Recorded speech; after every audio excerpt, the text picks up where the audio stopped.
Assalamualaikum warahmatullahi wabarakatuh. Kami dari kelompok 3 akan mempresentasikan mengenai model perbedaan kultural oleh Hofstede. Kelompok ini beranggotakan Ahmad Iqbal Afandi, Anastasia Sherly, Dita Ayu Novitasari, Karina Anwar, Maratu Solihah, Najma Jahiroh, dan Pipit Indayani. Kerangka budaya mempengaruhi sebuah perilaku. Untuk mendeskripsikan perbedaan budaya dengan cara yang rasional dan komprehensif, peneliti yang berbeda telah mengidentifikasi sejumlah variabel dimensi budaya dan memilih yang mereka anggap paling berpengaruh dalam kehidupan masyarakat. State melakukan salah satu studi paling awal dari jenis ini. Nah, dia mewawancarai lebih dari 100.000 orang yang bekerja di perusahaan yang sama, yaitu perusahaan IBM dari 72 negara yang berbeda. Dia segera memperhatikan bahwa kategori yang sama berlaku untuk konteks selain manajemen bisnis, termasuk belajar dan mengajar. Akibatnya, ia awalnya mengidentifikasi 4 dimensi budaya utama, kemudian menjadi 5, yang tampaknya umum untuk semua budaya di semua tingkat tanggung jawab profesional. Nah, dimensi ini mencerminkan nilai-nilai atau budaya tertentu dan mencakup yang pertama, power distance, uncertainty avoidance, individualism versus collectivism, masculinity versus femininity, Confucian dynamism, dan indulgence versus restraint. Pembahasan yang selanjutnya yaitu mengenai power distance. Jadi, menurut Hofstede, power distance adalah suatu tingkat kepercayaan atau penerimaan dari suatu power yang tidak seimbang antara individu dengan individu lainnya, di mana perbedaan kekuatan ini itu tergantung dari tingkatan sosial, tingkatan pendidikan, dan jabatan. Kemudian, power distance itu dibedakan menjadi dua, yaitu high power distance dan low power distance. Untuk budaya dengan power distance yang tinggi itu, di mana beberapa orang akan dianggap lebih superior dibanding dengan yang lain karena status sosial, gender, ras, umur, pendidikan, kelahiran, pencapaian, latar belakang, ataupun faktor lainnya. Sementara itu, budaya dengan power distance yang rendah cenderung untuk melihat persamaan di antara orang dan lebih fokus kepada status yang dicapai daripada yang disandang oleh seseorang. Kemudian, high power distance terdapat perbedaan kekuasaan yang sangat jelas di antara masyarakatnya. Beberapa negara yang mendapat skor tinggi pada jarak kekuasaan dalam penelitian Hofstede adalah Malaysia, Panama, Filipina, Venezuela, dan Meksiko. Kemudian low power distance ini di mana kekuasaan lebih dibagikan secara merata. Untuk negara dengan jarak kekuasaan yang rendah yaitu Austria, Switzerland, Israel, Denmark, Selandia Baru, Irlandia. Kemudian yang berikutnya yaitu Dragons mengidentifikasi karakteristik yang dihipotesiskan akan sesuai dengan dimensi power distance di dalam terapi antara konseli dan konselor, yaitu yang pertama, untuk high power distance ini lebih memilih pendekatan konseling direktif. Kemudian untuk low power distance lebih menyukai pendekatan konseling berpusat pribadi. Perbedaan yang kedua yaitu untuk high power distance ini itu melihat bahwa konselor sebagai seorang yang ahli. Untuk low power distance, konselor sebagai orang yang peka. Perbedaan yang ketiga yaitu high power distance berhubungan dengan kesesuaian dan efektivitas sosial. Untuk low power distance ini berkaitan dengan penemuan diri dan aktualisasi. Kemudian untuk high itu perbedaan peran yang sangat jelas antara konselor dan konseli. Lalu untuk low itu perbedaan peran yang minimal antara konselor dan konseli. Yang terakhir yaitu mengenai penekanan pada presidensial counselor itu untuk high, dan untuk low itu penekanan pada perbaikan diri. Dimensi selanjutnya adalah uncertainty avoidance, yang memiliki definisi bahwa penghindaran ketidakpastian adalah sejauh mana orang mengatur diri mereka sendiri dan aktivitas mereka untuk menghindari situasi yang tidak pasti atau tidak terduga. Konstruksi ini didasarkan pada kecemasan bahwa pengalaman individu tentang hasil masa depan. Menurut Hofstede, metode untuk mengendalikan ketidakpastian pada dasarnya ada 3, yaitu teknologi, aturan yuridis, dan agama. Beberapa negara dengan penghindaran ketidakpastian yang tinggi adalah Yunani, Portugal, Guatemala, Uruguay, dan Belgia. Sedangkan beberapa negara dengan penghindaran ketidakpastian rendah adalah Singapura, Jamaika, Denmark, Swedia, dan Hong Kong. Dalam Gielen, Dragons, and Fish pada tahun 2008 mengidentifikasi karakteristik yang dihipotesiskan akan sesuai dengan dimensi uncertainty avoidance di dalam terapi antara konseling dan konselor.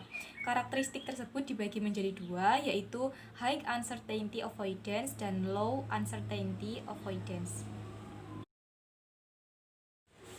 Berkaitan dengan kecenderungan penghindaran ketidakpastian, berikut ini adalah kalimat yang dapat ditanyakan. Yang pertama, apakah orang ini pernah memiliki riwayat sakit yang cukup parah? Yang kedua, apakah orang ini memiliki kecemasan yang berlebihan? Yang ketiga, bagaimana lingkungan sekitar memengaruhi kecemasan orang ini? Yang keempat, apakah orang ini bertingkah laku malaswai untuk menunjukkan kecemasan yang berlebihan?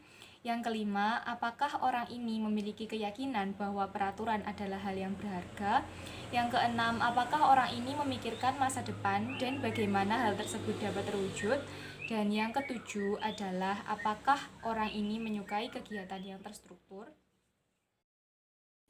Individualisme versus kolektivisme. Individualisme versus kolektivisme menyangkut hubungan antara individu dan komunitasnya. Dalam masyarakat individualistis, individu biasanya cenderung menjaga dirinya sendiri dan keluarga terdekatnya. Masyarakat kolektivis memiliki ikatan sosial yang lebih erat dan membentuk kelompok yang kuat dan kohesif. Anggota mereka menjaga satu sama lain dengan loyalitas yang tidak perlu diragukan lagi. Negara yang memiliki individualisme tinggi adalah Amerika Serikat, Australia, Inggris Raya, Kanada, dan Belanda.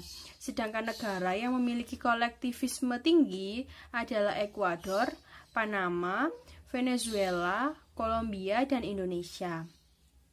Dalam Gielen and Fish 2008 mengidentifikasi karakteristik berikut yang dihipotesiskan akan sesuai dengan dimensi individualism versus kolektivism di dalam terapi antara konseli dan konselor. Individualism mencari wawasan dan pemahaman diri, keluhan rasa bersalah, keterasingan, kesepian, terapi sebagai figur ayah, pengembangan individualitas, pengembangan tanggung jawab, dan ekspresi individu melalui perilaku. Sedangkan kolektivisme, pengentasan penderitaan, masalah hubungan, rasa malu, terapi sebagai ibu pengasuh, mencari integrasi sosial, mencari penerima kontrol, hubungan harmonis penting, dan perasaan menentukan perilaku. Ketika Anda bekerja dengan klien dan mencoba untuk memastikan kecenderungannya berkaitan dengan individualisme, tanyakan pada diri Anda hal-hal berikut ini. Yang pertama adalah, seberapa penting pendapat kelompok dalam sebuah pengambilan keputusan di dalam kehidupannya? Pertanyaan yang kedua, dalam sehari-hari, seberapa sering ia bergantung pada bantuan dari orang lain? Pertanyaan yang ketiga, seberapa penting hubungan sosial dalam menyelesaikan sebuah tugas? Dan yang terakhir adalah seberapa jauh dia mengandalkan dirinya sendiri selama dia hidup. Kemudian di sini ada dimensi Confucian dynamism atau long term and short term orientation. Nah, dinamika Konfusianisme ini adalah dimensi budaya yang menyadari bahwa beberapa budaya memiliki orientasi jangka panjang yang ditandai dengan kegigihan, penghematan, dan rasa malu yang sangat kuat. Nah, sebaliknya budaya dengan orientasi jangka pendek dicirikan oleh kemantapan pribadi, stabilitas, dan penghormatan terhadap tradisi. Nah, sumbu ini mengacu pada sejauh mana program budaya anggotanya untuk menunda pemuasan kebutuhan material, sosial, dan emosional mereka. Nah, ada pun pertanyaan-pertanyaan yang bisa kita tanyakan pada diri sendiri dalam menghadapi konseli seperti ini. Yang pertama adalah bagaimana dia dalam memandang harga diri, kemudian apakah yang lebih diutamakan oleh orang ini, tujuan jangka panjang ataukah tujuan jangka pendek, kemudian bagaimana dia memandang sebuah hubungan, apakah melibatkan status, kemudian bagaimana dia menumbuhkan nilai-nilai yang dianut, kemudian apakah dia mengedepankan reputasi, bagaimana pandangan dia tentang martabat, dan bagaimana dia memandang tradisi. Selanjutnya akan membahas terkait masculinity versus femininity. Maskulinitas versus feminitas mengacu pada pembagian peran dan nilai gender dalam masyarakat. Dalam budaya maskulinitas, peran gender jelas berbeda. Laki-laki diharuskan tegas, tangguh, dan fokus pada kesuksesan materi. Sedangkan wanita diharapkan lebih rendah hati, lembut, dan peduli dengan kualitas hidup. Misalnya pada negara Jepang dan Italia. Di sisi lain, dalam budaya feminitas, tidak ada perbedaan yang mencolok dalam peran sosial gender. Baik pria maupun wanita dapat melakukan pekerjaan dan peran sosial yang menurut budaya lain merupakan tipikal pria atau wanita. Misalnya, dalam budaya feminitas ini, perempuan lebih mudah melakukan pekerjaan jantan atau laki-laki, seperti mengemudi taksi atau bekerja sebagai insinyur. Sementara laki-laki dapat melakukan tugas kewanitaan seperti mengurus keluarga dan pekerjaan rumah tangga. Hal ini ada pada negara Belanda dan Finlandia. Kemudian selanjutnya terkait terapi antara konseli dan konselor dalam dimensi maskulinitas versus feminitas. Adapun karakteristiknya sebagai berikut. Dalam maskulinitas, kebutuhan masyarakat adalah hal yang terpenting. Sementara feminitas lebih menekankan pada apa yang terbaik bagi individu. Kemudian, maskulinitas penekanannya pada tanggung jawab, kesesuaian, dan penyesuaian. Sedangkan feminitas lebih menekankan pada menghargai ekspresi emosional, kreativitas, dan empati. Lalu, pada maskulinitas, keluhannya pada merasa bersalah. Sedangkan feminitas, keluhannya pada kecemasan. Kemudian, pada maskulinitas, berfokus pada produktivitas. Sedangkan feminitas lebih berfokus pada peduli. Yang terakhir, dalam maskulinitas, lebih berfokus pada kompetensi. Sedangkan pada feminitas, lebih berfokus pada kerjasama. Nah, dalam upaya konseling pertanyaan yang digunakan sebagai berikut. Yang pertama, bagaimana ia mempersepsikan perasaannya kepada lawan jenis. Yang kedua, bagaimana peran dan tanggung jawab keluarga berdasarkan gender. Yang ketiga, bagaimana kemampuan ia dalam bersaing. Dan yang terakhir, apakah ia memiliki kecenderungan untuk menjaga orang lain.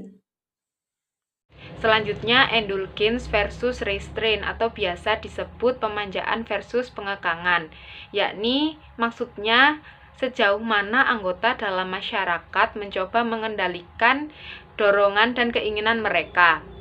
Nah, masyarakat yang indulgence atau manja memiliki kecenderungan nafsu manusiawi yang alamiah berkaitan dengan menikmati hidup atau bersenang-senang. Sedangkan pengekangan atau restraint mengarah pada lingkungan sosial yang mengontrol gratifikasi dari kebutuhan dan peraturan-peraturan dengan cara norma sosial yang tegas. Nah, skor kesenangan tertinggi berada di negara Amerika Latin, sebagian Afrika, dan Eropa Nordik, sedangkan pengekangan biasa ditemukan di negara Asia Timur, Eropa Timur, dan dunia Muslim. Ketika bekerja sama dengan klien dan mencoba untuk memastikan kecenderungannya berkaitan dengan jarak kekuasaan, tanyakan mengenai hal-hal berikut. Yang pertama, bagaimana dia dalam menghabiskan waktu luangnya. Yang kedua, seberapa sering dia pergi jalan-jalan mencari hiburan.